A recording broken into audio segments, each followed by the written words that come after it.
Xiaomi has been in the news from the past few weeks, primarily for the Mi4 Android smartphone and with the Mi3 being launched in India. And in this video, we are going to do a review of the Xiaomi's latest flagship smartphone, that's the Mi4. Hi there, this is Amit from PhoneRadar, and this is the final review of the Xiaomi's latest smartphone. So let us take a quick look on this smartphone and show you what all comes within the package at this sweet price point of just $320. Even though the phone is not yet available at this price point, it's available in different online stores at a price of around $400 to $450, and you need to find the right deal to get the phone at the best price. Apart from that, the phone comes with a 2.5 GHz Qualcomm Snapdragon 801 processor, a 3 GB of RAM, 16 GB and 64 GB of internal storage option, while the only problem being that the 64 GB variant is not yet available anyway. The only 16 GB is available, and again the con in this is that the option of external SD card is not available on this device, which was again the same with the Xiaomi's Mi3 Android smartphone. Now when you talk about both of these devices, and if your first question is that which smartphone should I be buying, I would say if you have an opportunity to buy the Mi4, you should go for it, because even though it's not yet available in the market, it's one of the best smartphone in terms of the value for money at this price point again.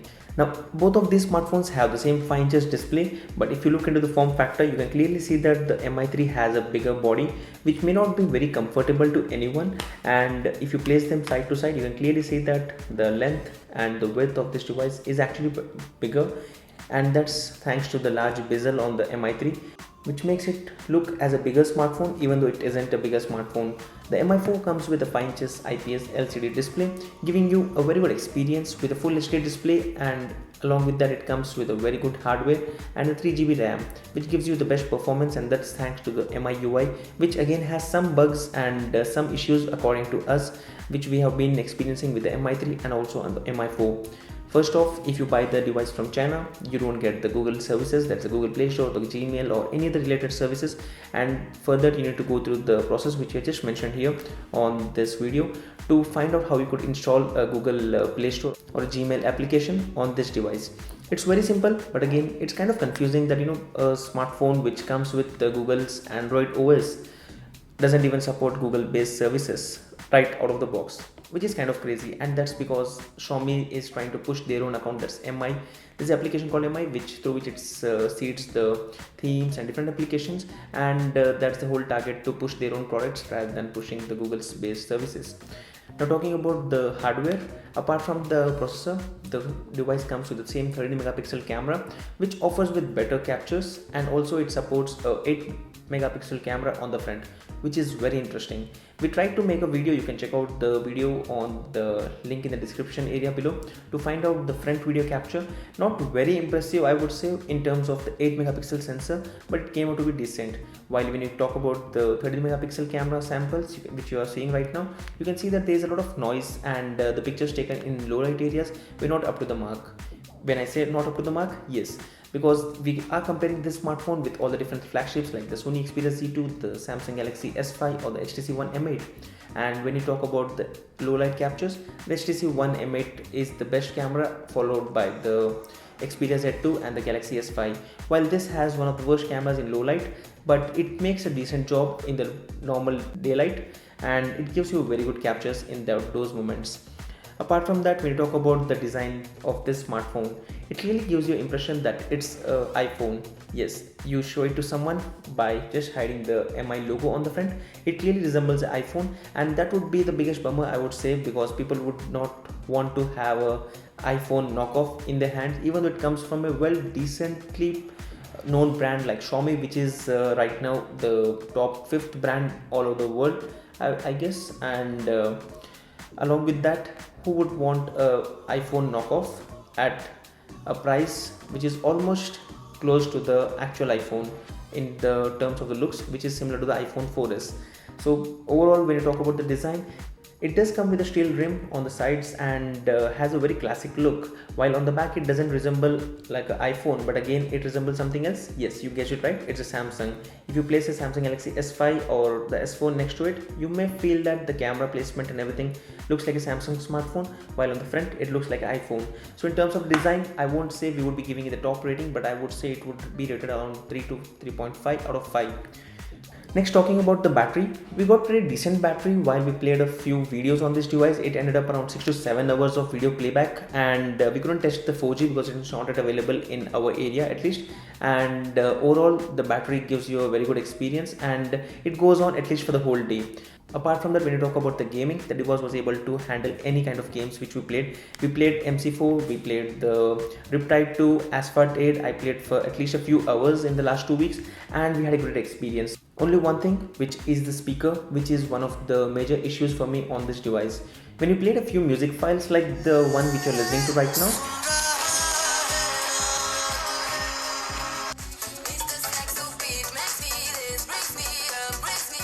the audio was not perfectly coming out, and we felt that there were some issues with the speaker. And obviously I'm coming from LG G3, which is my primary device, and it comes with 1 watt output. When compared with this, it doesn't really give you a great experience. Overall, I would say that the Mi3 had a better sound output when compared to the Mi4. So in terms of the speakers, that's one of the major issues on this device. Now apart from that, when you talk about the performance, we did a few benchmark tests, which again really don't make any difference, but just for the sake of it, we found the device to give us around 35,000 of score, and along with that it gave us very good experience. That's a very smooth experience. But again, since it's a Chinese variant, it comes with Chinese ROM and Chinese languages, and when you try to implement a few new theme or run some different application which needs Google's location based services, it was kind of hanging once in a while, and that's probably because the location is of India, and I don't know, it's something which is new for me, at least on these devices. And the device had issues with the applications which were having requirement of the Google location. And apart from that, overall the device has been giving us a great experience in terms of the performance.